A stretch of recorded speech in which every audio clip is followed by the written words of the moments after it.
And now, without any further ado, may I pass you over to Dr. Nicholas Firth, who's going to talk to you a little bit about technology.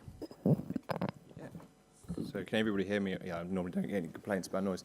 I was really hoping that I didn't have to follow that. That's going to be quite a tough act to follow, but never mind. So yeah, I'm going to talk a little bit today about the Amazon Echo. Apologies for everyone in the audience that's already heard this talk, but for those of you from Vision UK, you won't have heard it, so it'll at least be new to some people.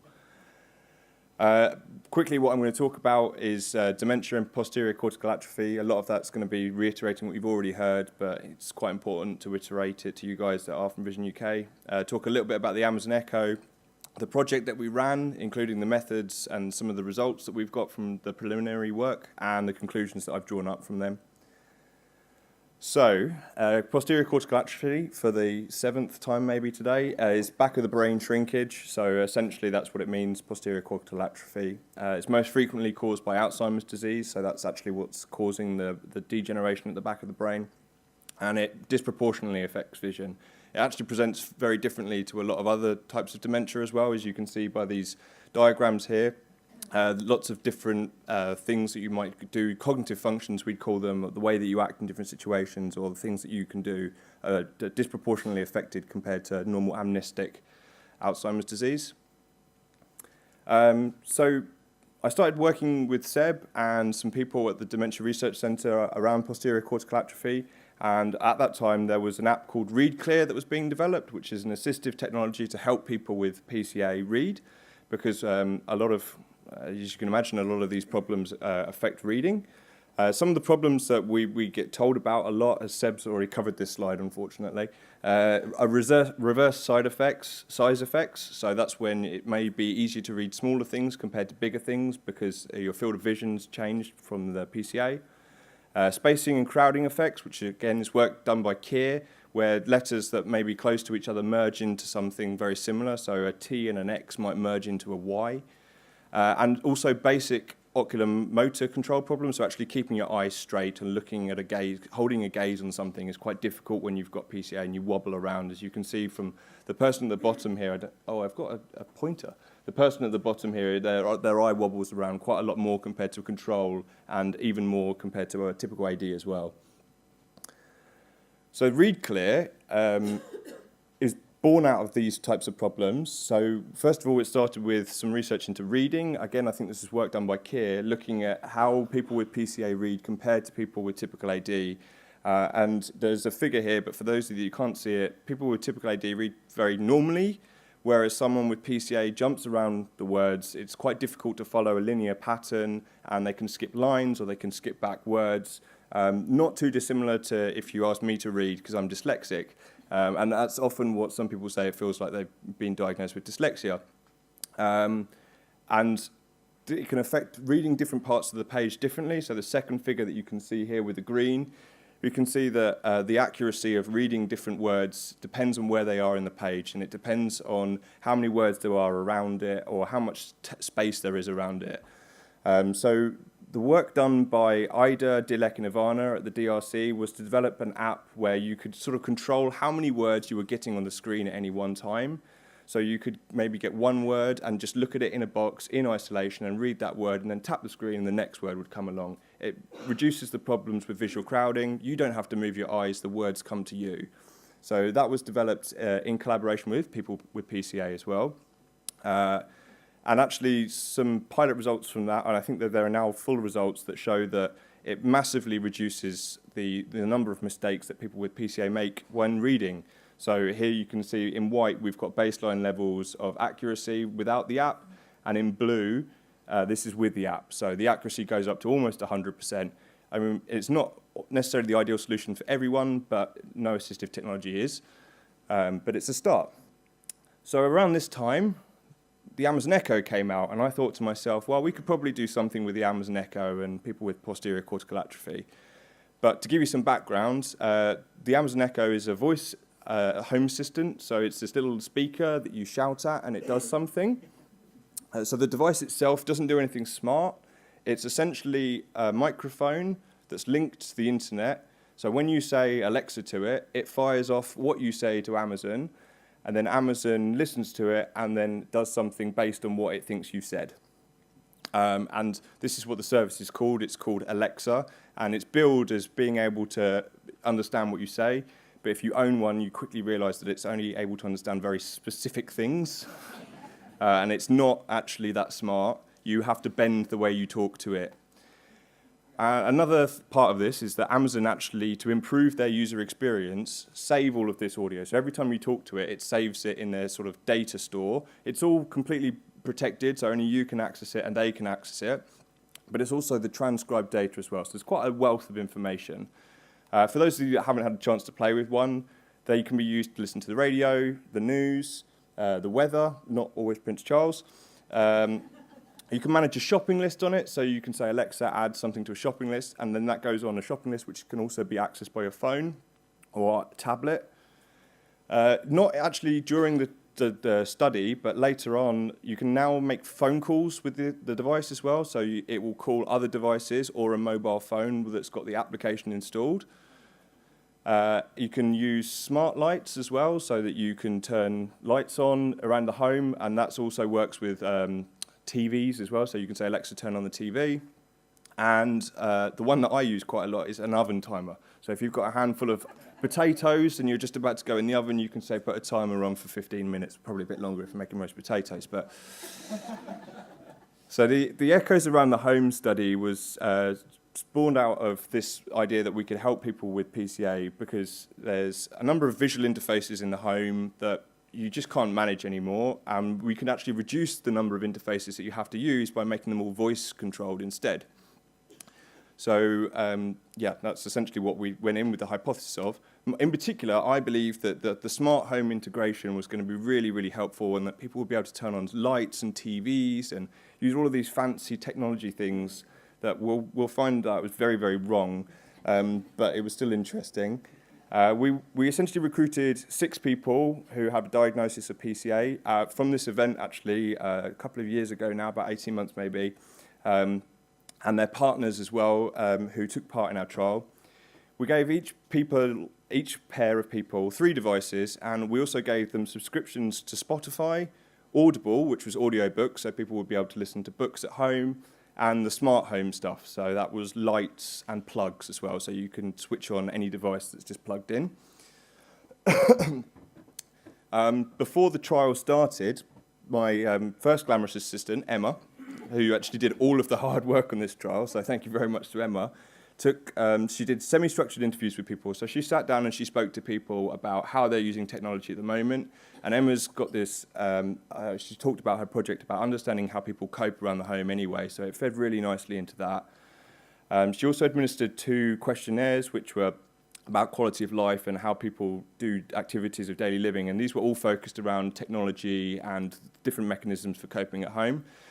And on the nerdy side, there was the computer science stuff where I developed some software that would go into your Amazon account with your permission, and you have to actually give me the password to do it. And it will download all of the information that Amazon stores. So first of all, I can download all of the text and the audio, and from that I can predict who's actually talking at the time. So this is actually my own data that you can see up on the screen here.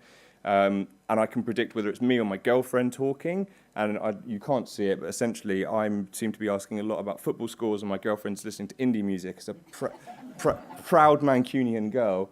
From there, we can pull out that text as well, so we can actually look at what I'm doing compared to what she's doing to see the differences between me and her. And also we can download all that audio as well, so we can start to think about if there are differences in our voices when we're using it. For instance, we can look at measures of stress to see whether I'm using it more comfortably compared to her. But you can imagine these things translate quite nicely to a dementia population when we can start to look at the differences there. So the results is normally where I talk about Emma's stuff and how exciting it is. But today it's a support group meeting. Instead, I thought it might be more helpful if we could speak to someone who was in the trial. So can we give Collin a microphone over there? Sorry, Collin, can you put your hand up? So this lady, there you go. So I've just got, we've not pre-scripted this, so we might go a little bit over time here. But essentially, I just thought that Collin could maybe talk through the points with me a little bit here. The first one, as I said beforehand, I thought it was going to be a lot of smart home. Collin, what do you think you used most from the Amazon? What do you think you use it for the most? I I certainly think. You need to hold it very close. Oh, don't worry, there's no buttons on it. There's no buttons on it. Okay. Yeah. Don't eat it. I think the massive part of what I used was for music. Yeah, so And it was, there were other things for it, but I love music, and it's really changed my looking at it. so this is my first bullet point, the fun over function thing, where I went in thinking that everyone was going to revolutionise the way that they use their home, but really it was lots and lots of recordings of people saying, Alexa, listen to the radio or the specific song, which I guess is helpful, though. I mean, people seem to enjoy it. The other question, the old me is something that Emma pulled out from speaking to lots of people. I guess, Colin, did you have a feeling that you use technology anyway? You quite like using technology. Do you think that you would have used it if you didn't like technology? Yeah, I liked the kind of technology, but as life goes through, I can't use it very much. But the technology. Yeah. But, yeah, I've lights coming on and all the. Yes. So Colin's actually an ideal participant. He quite Yeah. likes using everything. But we could have gone, there was a couple of people in the study that said that they didn't use technology beforehand. They didn't like it. That didn't change for them. They just didn't use it as much. And I think that Colin actually, you use your iPad quite a lot anyway, don't you? So. I use a computer. Oh, there you go. And I'm used to an extent, but I thought it was very good for me. Yeah. And so the other point here that sort of came out, it feeds into a lot of the different points, was that the cutting out the middleman was really that we didn't really see that we were able to do anything new. And I guess your experience, we spoke earlier, was roughly that you were doing things that you were doing before, but you now find them a little bit easier. Was that? I think, yes, it's a lot more easy, certainly. Turning lights on and off, especially at night, makes life so much easier for me.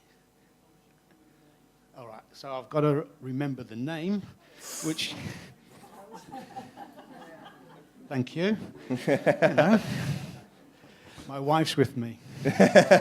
We didn't guess that.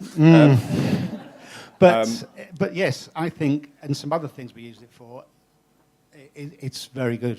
Yeah. So I think you've actually just really nicely segued into my final point here, which is that timing is everything, which was you saying that you have to remember the name, and I think everyone in the study agreed that it's quite a nice device for now, but maybe for later it's really not going to be an appropriate thing to use. Possibly, but since then I've bought 2 of the new versions. There you go then. So, I guess I liked it. What are these 2? Echo Show and Echo Plus. Well, And between that really does help. Yeah. Well, no, I haven't paid him anything, and more importantly, neither of us work for Amazon, so it's a shame they're not here. They're getting. I thought you said a beer. No. Oh, thank you very much, Collins. This is much more entertaining than when I do it by myself. So that's the results from the participant side, and I think it's much better to hear it from somebody who's actually got a diagnosis than me talking about it. But from as I said, the nerdy side, we did manage to pull out all of the information with everyone in the study. And we can see that the number of usages that we were getting per household was incredible across the 10 weeks. So we were everyone was about 3,000 on average, but we had one power user that was roughly about 7,000 usages across the 10 weeks, which was quite impressive. We've got all of the audio recordings, and we've managed to label them, and then we had to do a bit of cleaning up with that, so they dropped down. But I did some text analysis to work out what people were using, to see whether they backed up the results that we saw from Emma's side of the study. And we can see that the smart home usage was quite low. We had one household in particular that just didn't use it at all. I think Collin's actually the one in blue that did use it quite a lot. But the timer usage, so as I said, I used the oven timer quite a lot. And again, we saw that quite heavily. In particular, we had one control that really enjoyed using it. And it turned out that she had it in a kitchen. So I think that was what it was. And if we remove her, we saw actually people with PCA were using it more than the control. So I think that there are lots of reminders being set to remember to do things. The news and weather usage, again, we were seeing slightly more people with PCA using it compared to controls, but these numbers were all still fairly small considering the number of recordings that I had. And then when I finally looked at music, you can see that the number of recordings jumps from, a maximum of about 100 or 200 to thousands per household, where people were listening to the radio or listening to Spotify just in their own homes. And again, we had that power user using it quite a lot. But if we take her out, we see that people with PCA were using it slightly more than people without. So the conclusions that we drew up from this was that this device can be useful for people with PCA, but the reason why is not because it's designed as an assistive technology. It is just a device that's pretty cool and people like using it, and people with PCA can use it for the same reasons as people without. And that actually we can use the data that's being gathered, and we've started doing some analysis to gain insights into how people are using technology and see if we can track people throughout their day and what they're doing with it.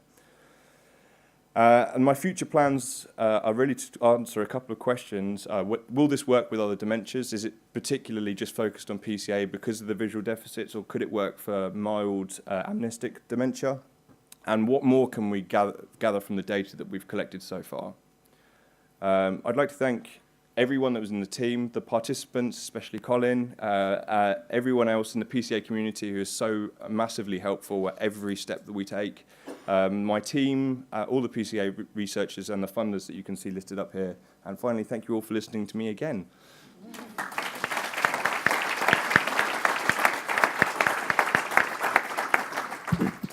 Collin, I hope Nick offered you some of those expertly timed oven chips as well as the beer, but we'll see. Any questions for Nick? Yes, I can see a couple of hands up over here. Perhaps if we start on the far side. Hi, Valen speaking. I'm just, I got this one. Yeah. And technically it can work anything with Wi-Fi on it. So if you build yourself a AI, it will work it. Yeah, so it is quite easy and quite adaptable. And one of the things that we considered but didn't really have the manpower to do was asking people what they really thought was missing, because it's quite easy just to write a little thing that plugs into it and see if we could address needs that weren't currently being addressed. Which is actually, I mean, all of these companies are making it quite easy to do because they want more people to use it. So, Richard in the corner. Thank you. Just a quick point or question. Do you think, you say, as people progress, it may not be as useful? Do you think if somebody started using it earlier, then the repetition would stay with them more? If you get the point, the earlier you start using one of these devices, would it help you to use it for longer? And just the other question, other devices are available. yes. Is it, would you suspect the same other devices to be as useful as the Amazon? Yeah, so there are a couple of points. The first point was, so I think the repetition would be helpful because I think that but it depends, because the skills that you've learned earlier on in life and that you do throughout your life are things that, almost like a muscle memory, maybe. But I don't know whether the devices have been out long enough to get that ingrained yet. That would be a completely different study that would involve some very smart psychologists, I think. But with regards to the other devices, there are others out there. When we started to study, this was the only one on the UK market. I've since started playing with the other ones, but they don't seem to be as simple out of the box to work, and also, from my point of view, collecting the data with, for instance, the Google Home is almost impossible. So this one was the one that seemed the easiest for us. Thank you. No problem.